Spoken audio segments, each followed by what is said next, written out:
샬롬, 하나님과 동행하는 새벽기도회 달라스 임마누엘 교회 권성철 목사입니다.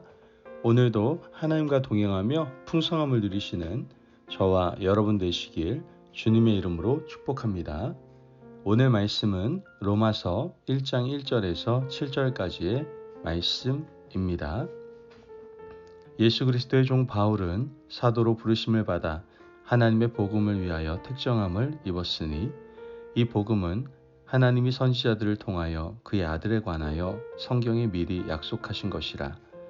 그의 아들에 관하여 말하면 육신으로는 다윗의 혈통에서 나셨고 성결의 영으로는 죽은 자들 가운데에서 부활하사 능력으로 하나님의 아들로 선포되셨으니 곧 우리 주 예수 그리스도시니라.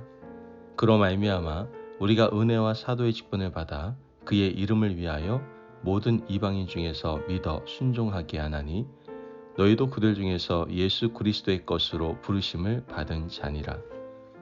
로마에서 하나님의 사랑하심을 받고 성도로 부르심을 받은 모든 자에게 하나님 우리 아버지와 주 예수 그리스도로부터 은혜와 평강이 있기를 원하노라. 아멘. 하나님의 말씀입니다. 여러분, 우리는 일반적으로 좀 능동적으로 일하는 사람이 성공할 가능성이 높다라고 생각을 합니다. 공부도 알아서 하고 또 인간관계도 자기 주도적으로 하고 심지어 배우자도 알아서 그렇게 찾아오는 사람이야말로 능력 있는 사람이라고 여겨지겠죠. 이러한 사람들이 성공할 확률이 높다는 것은 아마 부인할 수 없는 사실일 수 있습니다. 하지만 신앙생활에서는 자기 주도성이 독이 될 수가 있어요. 신앙생활은 하나님 주도적이어야 됩니다. 하나님께서 우리 인생을 인도하시고 우리는 하나님의 인도하심과 말씀에 순종해야만 성공할 수가 있는 것이죠. 즉, 신앙생활의 본질은 하나님 중심적이라고 해도 과언이 아닐 수 있습니다. 이런 의미에서 볼 때 기독교 신앙의 본질은 계시라고 할 수 있습니다. 계시는 하나님께서 보여주시고 들려주시는 거예요. 우리가 하나님에 대해서 알기 위해 발버둥 치고 노력해도 하나님이 계시하는 범위를 넘어갈 수가 없습니다. 왜냐하면 계시는 하나님이 우리에게 보여주시고 들려주시는 것이며 우리는 그 뒤를 따라가는 것이기 때문이죠. 예수님께서도 요한복음 15장에서 나는 포도나무요 너희는 가지니 내가 내 안에 너희가 내 안에 있으면 열매를 많이 맺을 것이라고 말씀하셨습니다. 우리는 예수님이신 포도나무에 꼭 붙어 있기만 하면 많은 열매를 맺을 수가 있는 것이죠. 이러한 의미를 깨닫고 실천한 사람이 바로 사도 바울입니다. 바울이 로마교회 교인들에게 자신을 어떻게 소개하고 있습니까? 1절 말씀을 보면 예수 그리스도의 종 바울은 사도로 부르심을 받아 하나님의 복음을 위하여 택정함을 입었으니, 말씀을 보면 바울은요 자신을 세 가지로 소개하고 있습니다. 종이며 부르심을 받았고 택정함을 입었다라고 소개하고 있죠. 이 세 가지는 공통점이 있어요. 다름 아닌 수동적, 피동적이며 하나님 주도적이다라는 것이죠. 이 세 가지는 하나님의 관계 안에서 출발하게 됩니다. 바울은 종이라고 말하고 있는데 종은 누가 필요해요? 주인이 필요하죠. 하나님이 주인이 되시고 바울은 종이 되는 거예요. 바울은 부르심을 받은 자라고 표현하고 있는데 하나님이 바울을 불렀기 때문에 그는 부르심을 받은 자가 된 겁니다. 바울은 자신을 택정함을 입은 자라고 표현했는데 택한 자가 있기 때문에 택정함을 입은 자가 되었다라는 것이죠. 바울은 이렇게 자신을 하나님과의 관계 가운데 두고 살며 하나님이 그의 인생을 주도하시고 그는 순종하고 따라가는 자임을 명확하게 표현하고 있는 겁니다. 우리가 아는 바울은 굉장히 능동적인 사람이잖아요. 에너지가 넘치고 열정적인 사람입니다. 그런데 그가 하나님 없이 자기 주도적인 열정에 사로잡혀 살아갈 때 그는 오히려 복음의 방해꾼이 되었습니다. 복음을 위해서는 하나의 열매도 맺지 못하는 악한 사람 중에 악한 사람이었다라는 것이죠.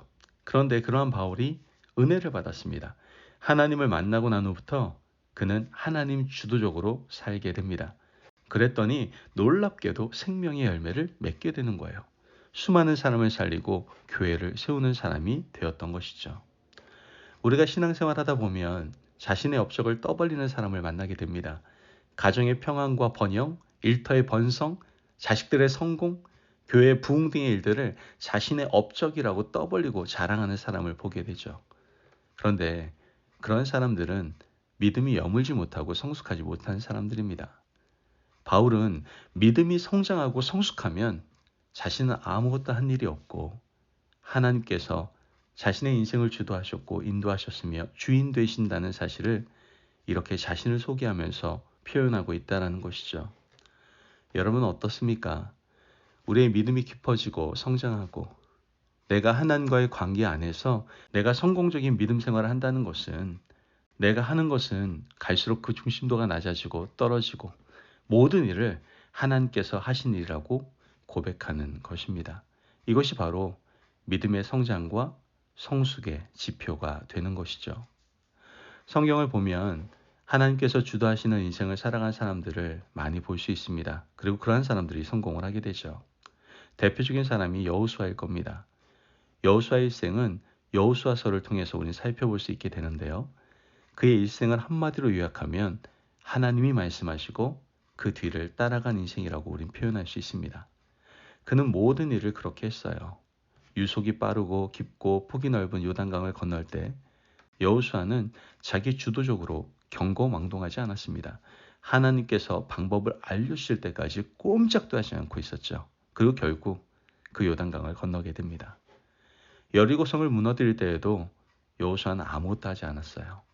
하나님께서 그 성을 무너뜨릴 방법을 알려주실 때까지 그는 하나님 앞에서 기도하고 기다렸다라는 것이죠. 그런데 그러한 여호수아 인생에도 딱 두 번의 실패한 일이 있었어요. 여러분 잘 아시겠지만 첫 번째 실패는 아이성의 패배였습니다. 하나님이 말씀하시지 않았음에도 불구하고 먼저 행동하고 말았죠. 결국 실패하게 됩니다. 두 번째는 가나안 땅에 들어갔을 때였어요. 하나님께서는 가나안 땅에 사는 모든 거민들을 진멸하라고 하셨는데 기브온 거민들이 변장하고 자신을 속이러 오는 것을 여호수아는 몰랐죠. 왜 그렇습니까? 기도하지 않았기 때문입니다. 하나님께 묻지 않고 기브온 거민들과 화친 조약을 맺고 말게 되죠. 그래서 결국 거기서 실패를 또 경험하게 됩니다. 여러분, 여러분의 인생은 어떻습니까? 하나님께서 주도하시는 인생입니까? 내가 이끌고 주도하는 인생입니까? 제발 하나님의 지혜와 능력과 깊이를 배우고 따라가는 하나님의 백성들이 되시길 간절히 바랍니다. 하나님께서 주도하시는 인생을 따라가는 사람들은 편한 인생을 살아갈 수 있어요. 그렇게 되면 무조건 성공할 거예요. 우리 예수님이 하나님 안에서 성공하신 것처럼 또한 믿음의 선배들이 하나님 안에서 성공하신 것처럼 우리도 하나님을 주인 삼고 걸어가시기를 간절히 바랍니다. 바울은 이와 같이 하나님 주도적인 삶을 통해서 많은 열매를 맺게 됩니다. 바울이 로마서를 기록할 당시에 바울은 1차, 2차, 3차 선교여행을 통해서 많은 믿음의 열매를 남기게 됩니다. 그런데 그는 그런 자랑을 하지 않았어요. 왜요? 하나님이 주도하셨기 때문입니다. 바울은 로마교회 교인들에게 너희들도 하나님 주도적인 인생을 살라고 권면하고 있는 것을 우리는 보게 됩니다. 5절 말씀을 보면 그로 말미암아 우리가 은혜와 사도의 직분을 받아 그의 이름을 위하여 모든 이방인 중에서 믿어 순종하게 하나니. 바울은 자기와 함께한 사람들도 은혜와 사도의 직분을 받았음을 고백하며 은혜와 직분을 주신 분이 누구다? 하나님이심을 분명히 말하고 있습니다. 6절 말씀을 보면 너희도 그들 중에 예수 그리스도의 것으로 부르심을 받은 자니라. 말씀을 보면 로마교회 교인들도 하나님의 부르심을 받은 자이기 때문에 하나님 주도적인 인생을 살아야 한다라고 말씀을 하고 있는 것이죠.